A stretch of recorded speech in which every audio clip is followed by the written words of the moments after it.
Have a jazz question that needs answering? Well, then give us a call on our podcast questions hotline at 910-LJS-CAST. That's 910-557-2278. Leave us a voicemail with your jazz question, and you may just hear it answered on a future LJS podcast episode. That's 910-LJS-CAST.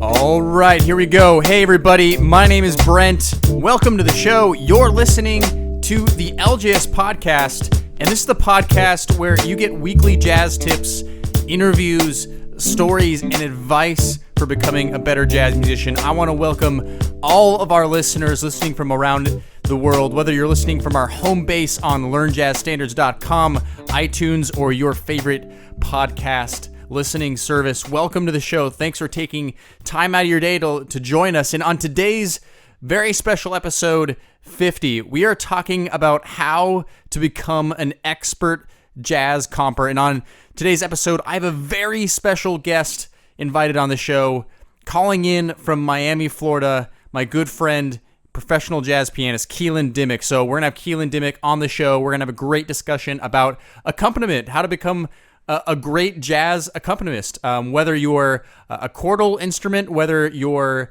a rhythm section, or even if you're a horn player. There's really something for everybody in this episode to learn about accompaniment and how to become a better jazz comper.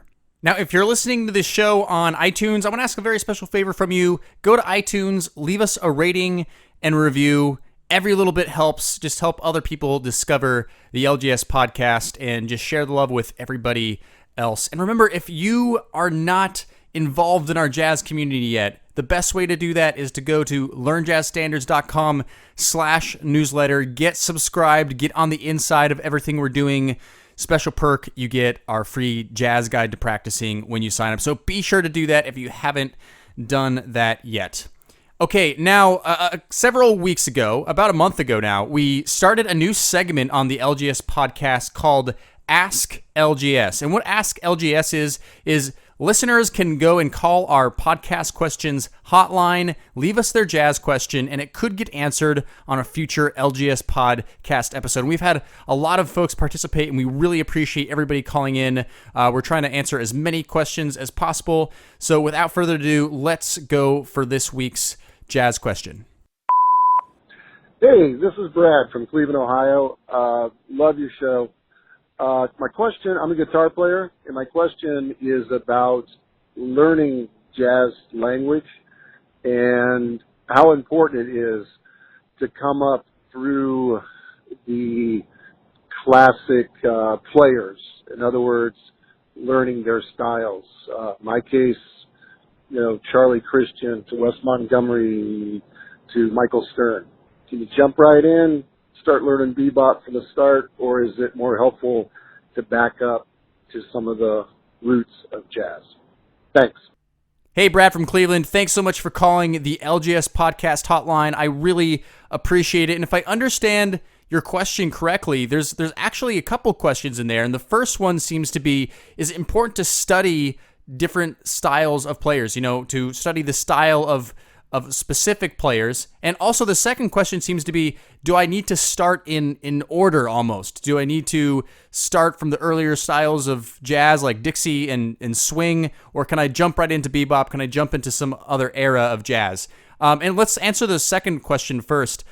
Everybody has their opinion. This is just my opinion, but I do not think it's necessarily important to start from the beginning and work your way up. I think you can jump in wherever you like, and whatever music you like. I mean, obviously you want to follow the music you enjoy and what's getting you into jazz. So I think it's completely fine to start learning stuff wherever you're at. The only thing that I would say is to make sure you respect the tradition. So you may or may not be a player who is really into modern jazz, and then you choose to ignore the tradition of the music, ignore bebop completely, maybe ignore the swing era, and that would be a mistake. You're going to want to look back at the history of the music, learn the jazz standards, and understand the full scope of jazz music, because every part of it has something to offer. And even the new musicians, they've all they've all studied this stuff. So that's part of the jazz education. So no, I don't think that it's important to start at a specific spot. Just honor the tradition and just play the music you love.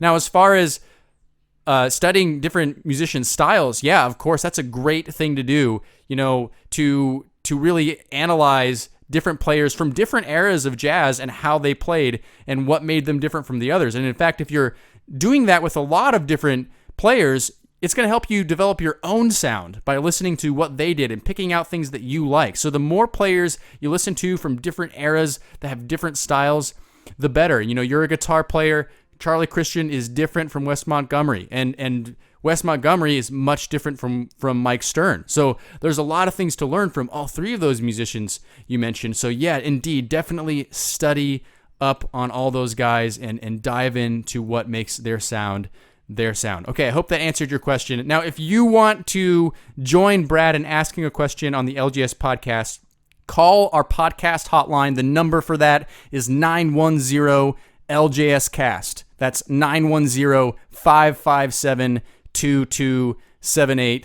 Leave us a voicemail. Your question may get answered on a future podcast episode. Okay, now let's jump in to our main event. I'm going to get Keelan Dimmick on the line. We're going to have a great talk about accompaniment. Here we go.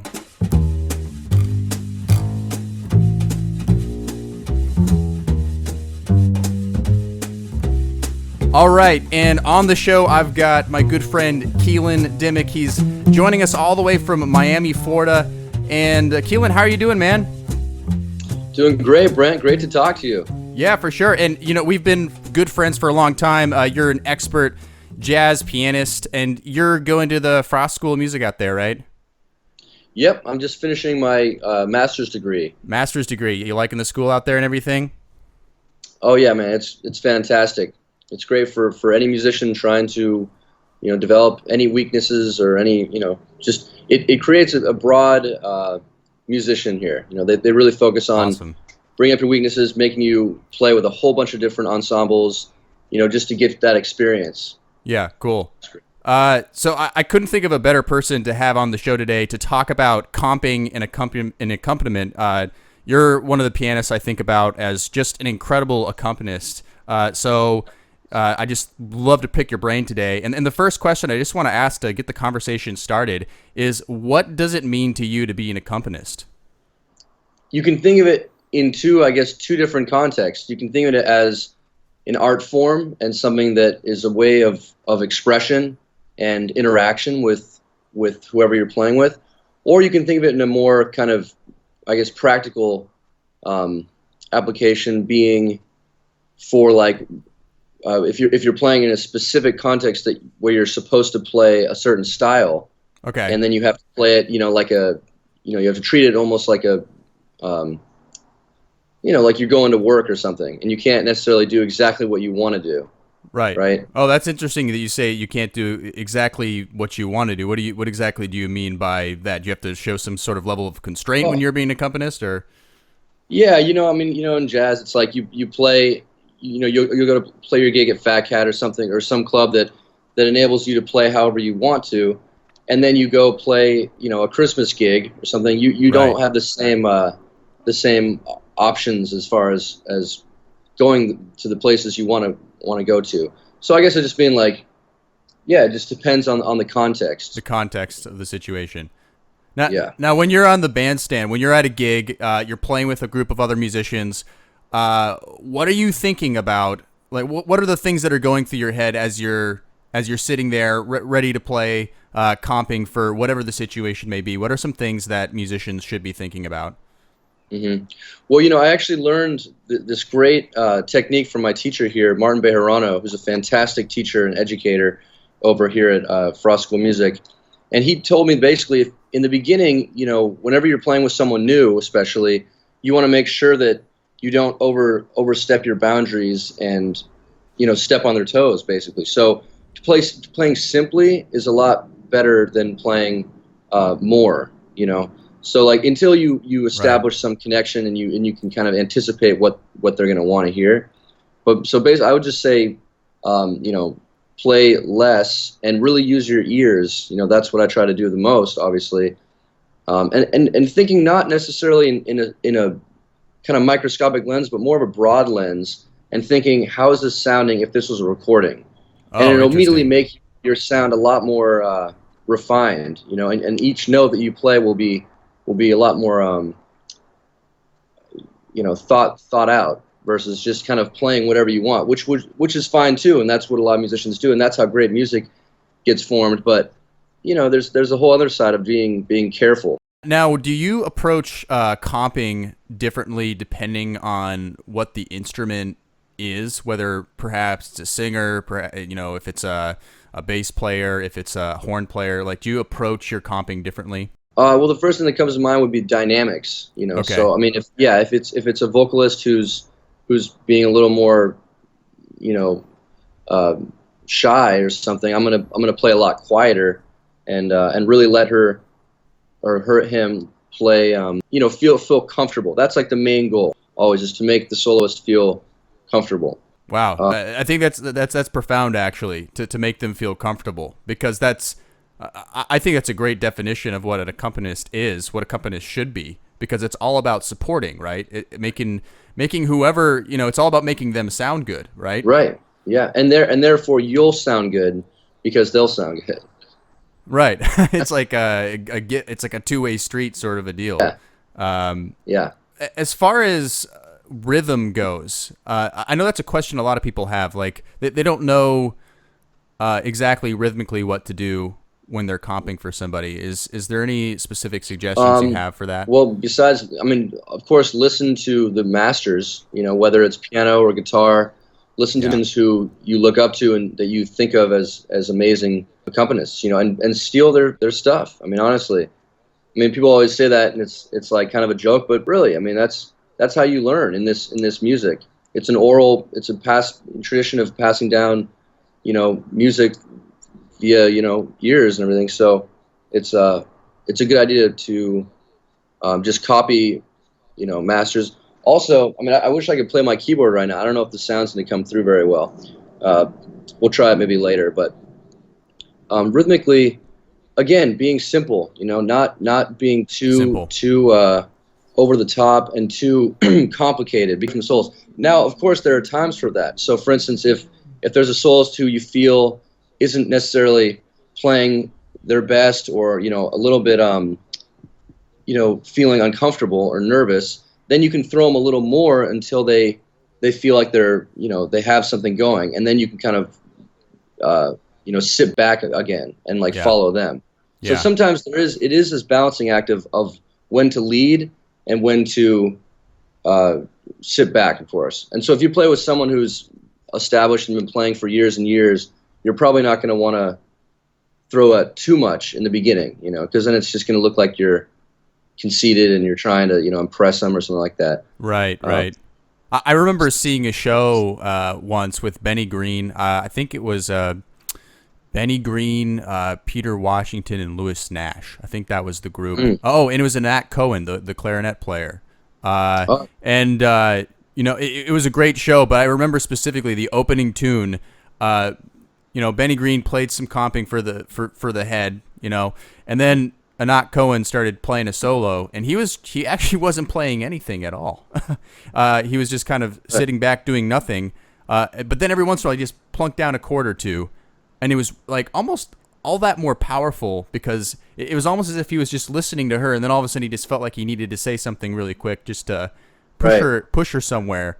And then eventually, you know, as the solo progressed, he would add more and more. I think that's a great example of what you're talking about, just playing simply and listening, trying to make the other person sound great.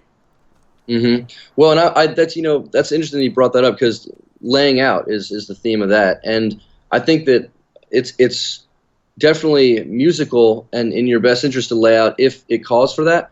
But I think also to make a strong decision like that, saying, I'm going to lay out now and just let things happen, unless it's for like a timbral change and you have a lot to back it up. Mm-hmm. If it's just kind of like a spur of the moment, I think I should lay out. I think it's dangerous because, you know, that's going to upset the group, or it's not going to upset the group, but it's going to change the dynamics of the group tremendously. And you want to make sure that, you know, well, I'll tell you a story. Like, I was playing with Clark Summers once, you know, who plays with Kurt Elling. Yep. And actually, he was just in Miami. I saw him at Ball and Chain the other night. It's really fun to reconnect with him and everything. But one time I was playing with him over in Boise, Idaho, where Brent and I are from, and he was playing at the Blue Door, and I remember like I took a solo and then it was trio, and then I started calming for him a little bit, and then the second chorus I just laid out, and I waited about like maybe like 16 bars, or he waited about 16 bars, and he looked at me, he was like, so like I had to immediately like jump in there and play, even though I didn't feel like it. So I think making those like huge decisions are okay, but you got to really make sure that it's appropriate. Otherwise, just listen. Stefan Harris told us one time at MSM, he did a great masterclass, and he was like, I never run out of ideas, because whenever I feel like my creativity is starting to diminish, I just open my ears even more and just get more and more, conscious about what's happening around me. So right. I'd say, always trust your ears, especially if you're more of an advanced player, And for beginners, it doesn't hurt to be really comfortable with your instrument, obviously, right?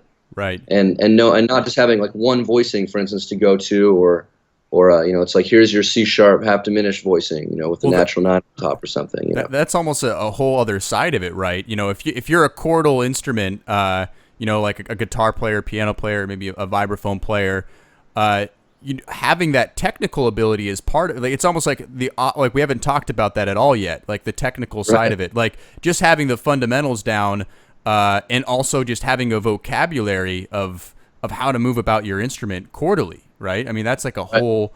Now, would you have any suggestions? I know you're a piano player, so it's probably going to be more pianistic, but do you have any suggestions for listeners out there who are wondering, how do I expand my chordal vocabulary?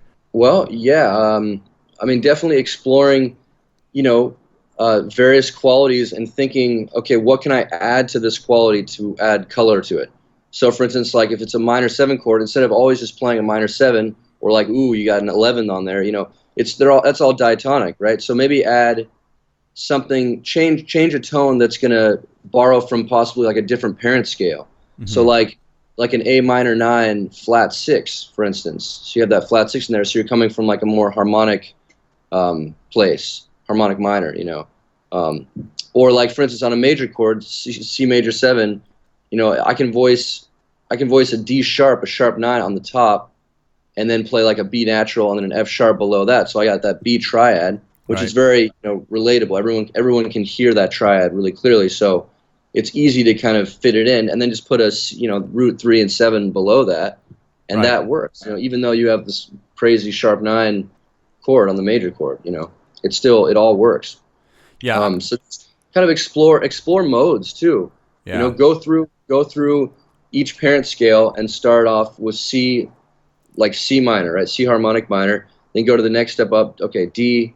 Here, what's that scale? And then write out root 3, 5. So don't write out the scale necessarily, or you can, but then once you write out the scale, derive the chords up to the 13th, all the tones in order. So root 3, 5, 7, 9, 11, 13, and see which is flat and which is sharp, and then make a chord out of that. Wow. What I'm saying? And you can do that, and there's some super out chords, and a lot of times musicians will take, like, of course, the most famous one would be like the altered scale. Even though it's a half diminished chord, technically people make it practically people will make it into a dominant chord with all those altered tones because it's more useful. Yeah. So it's still coming from the same scale, but it's treating it in a totally different way. So it's cool, explore that.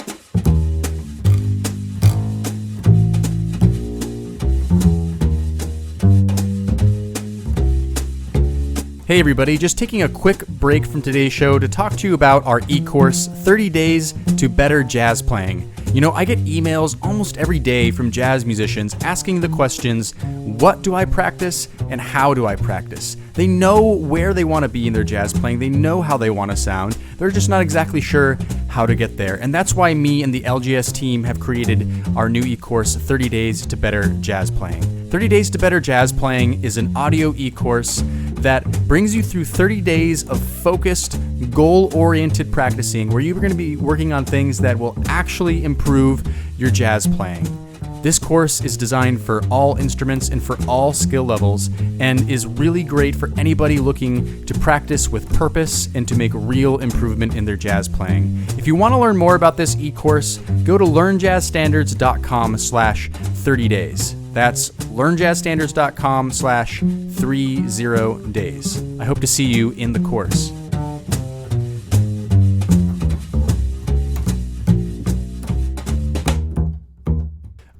One thing that I know that I always suggest to people for comping, and tell me if you would agree, is that, as a comper, you're also playing a melody in a way. And so you should be thinking about voice leading, melodic voice leading too. So don't just play chords for the sake of playing chords. Like if you're playing a 2-5-1, a D minor 7, G7 to C major 7, that's a 2-5-1 in the key of C major. Don't just be thinking about, I need to play those chords. I mean, you should also be thinking about what melodic direction are those chords going in. And again, this is the more technical aspect of comping. This isn't like the listening to what they're playing. I mean, I think there's a lot to think about when we're talking about comping. There's so many things to think about, but that's one side of it too, is you got to think, does your comping have melodic direction in it? Would you agree with that? Absolutely. Because that's what people hear. If you're playing a thing on top and it's like some weird melody that, jumps, it's like you'll play the same note twice and then a whole step up or something like that. That's going to have a way different effect than playing like, a chord and then jumping down a minor third on top and then jumping down another minor third on top. It doesn't matter necessarily what's going on below it, but that's going to have a melody. It'll be like ba da da, or whatever. And that's what the soloist is actually going to hear the most, besides the general quality. He's going to hear that, or she's going to hear that. Right. And the other thing that I have to say that's really important before I forget, that Martin Bejarano also introduced me to, is just like I was talking about earlier, with like producing this overall sound, right? Because I mean that's a huge part of it. It's not necessarily what you're doing, but it's the sound that you're getting out of the piano and the instrument. So think about texturally, just as much as harmonically, what you're doing. So like you might actually, and the thing is, if you get more conscious about it, as soon as you put your attention on it, that's when you start to realize that you can, you have some options there. And so you might feel like you want to play kind of in a higher register because it just feels lighter. It's like you don't want to have this heavy sound anymore. So you have to be conscious of that too. This feeling of like, I need a little more bulk, and so I'm going to play like a little fatter chords down here. But now the soloist it's getting kind of quieter. It's getting a lot more delicate. So let's just play some pretty kind of almost like harp-like voicings up like above, like maybe a fifth above middle C. Like that G is like your lowest note, maybe. Right. That's really interesting. You point that out. I know I've experienced, and tell me if you experienced the same thing, that sometimes if I'm playing a little bit too much in the same register as what the soloist is playing, it can sometimes even clash texturally with them, right? So sometimes I'm like, I got to get out of that register, Absolutely, yeah, especially during a solo, right? Because then it's like you're like getting in their face, It's like if someone was like cooking or something and this person kept walking over and kind of like throwing like spices into their food, Yeah. It's like, what are you doing? I always relate. That's such a great analogy, man. Jazz cooking. Cooking is like the easiest way. Whenever I'm trying to prove a point to anyone who's a non-musician, I just use cooking or like wine, Yeah. Like a really good old, like complicated, Merlot or something versus like just a fruit forward cab. And it's like, a lot of people will just go for the fruit forward cab because it's a little sweeter and that's like fits the general public. But that's like, I think in terms of voicings like that sometimes. It's like, I'm going to play this simple voicing because people are going to relate to it a little more. Right. A lot of people aren't going to appreciate all the subtleties of the Merlot, Right. That's interesting. I like the recipe one too a lot. You kind of throw like it because I like to cook too. So you throw a little too much salt in there, it's going to be too salty. You throw a little too much pepper in there, it's going to be too pepper. I mean, it's all about finding this right balance, which is really what we're talking about. It's about finding balance. It's about listening. What are the other people playing? What am I playing? Like how am I voice leading melodically? All these different things. Texture. I mean, we've covered so many things to think about at this point that even I'm overwhelmed. So it's oh man, it's a lot. Here's a question. What are some accompanist that you really admire? Okay. Well, as far as just straight ahead, just swing, pocket swing goes, I immediately think Wynton Kelly Yeah, and yeah. Herbie. Herbie also, even though he's a little more I mean, he's very modern, but I would even say Herbie rhythmically and harmonically. You know. Right. Any But more? like, modern players, yeah, modern players, I would say check out um, check out Aaron Goldberg. He's a great Yeah, yeah, accompanist. for sure. Gerald Clayton is like one of my favorites. Yeah, yeah, he's And he's great. Aaron Parks, of course, but he's very Aaron Parks is almost a different approach. He's very light and very kind of magical, and I guess just not as traditional. Right, right. Yeah, more of a, he's really more of a modern. Extreme way. Yeah, yeah, yeah, for sure. Now there's one aspect before we close up today of comping that I want to talk about, because right now we've really been talking a lot about chordal instruments, but a lot of other instruments are comping throughout the band. I mean, jazz is a social music. It's improvisation. Everybody's reacting in the moment. Drummers are constantly comping. And I know we've had a guest, Diego Maldonado, a guest on the show before, who's a drummer, talk a little bit about some of this before, but it's a lot of the same stuff though that we're referring to as chordal instruments, piano players, guitar players, and such. Is you just need to be listening, and so know that if you're a drummer or a bass player for certain listening right now, all these same things apply to you. Listening to what's going on, what's happening in the moment. Well, let me ask you this question, Keelan. When you're listening to a drummer specifically, is there any things that you prefer when a drummer is comping for you? Well, I would say clean playing, especially in the beginning. Like if we're playing like a straight ahead set, I would say just don't play too much. Drummers, it's easy to play a lot, and I actually miss that about New York, honestly, because there's so many musicians there who just are trained in the the tradition of just playing bop, so really just all about the ride, all about the quarter note, and just a few, pops on the snare here and there.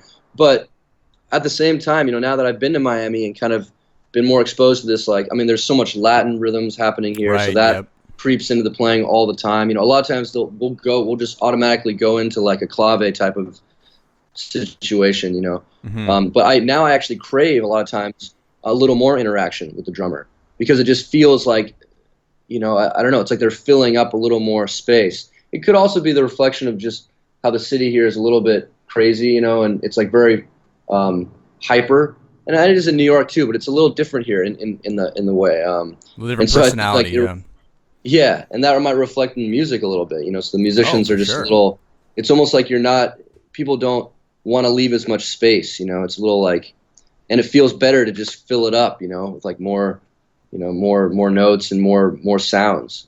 For overall. Sure, yeah. I think environment is really reflective of music. Even historically, how jazz or any kind of form of music has changed.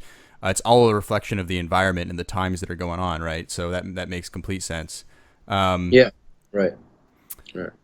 I also want to point out too that every instrument, you don't have to be a chordal instrument, you don't have to be a drummer or a bass player, which are all rhythm section instruments. Horn players should know how to accompany as well. I mean, sometimes you could be in a situation where you're just playing a duo, or maybe you even won't be, but you can practice such playing in a duo or something like that, where you have the opportunity to actually accompany somebody else through some voice leading, through some long tones or different things like that.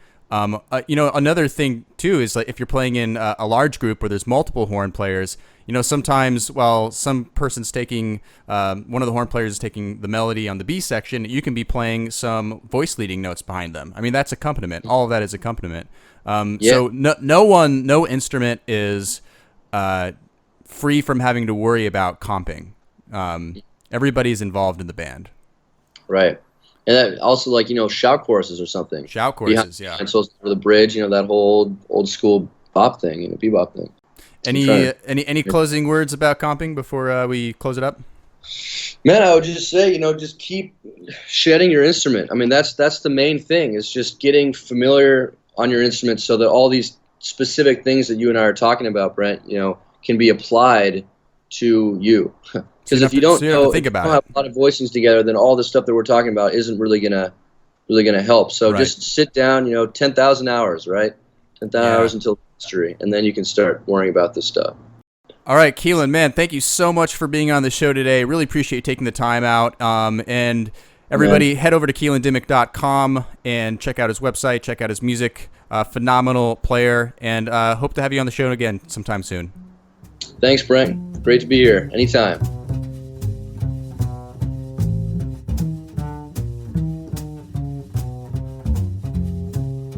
All right, that's all for today's show. Thanks so much for listening. Thanks for tuning in. And if you have anything else to add to today's show, go to the show notes. You can find them at learnjazzstandards.com and go to podcast in the top menu and leave a comment. We want to hear from you. This is a jazz community.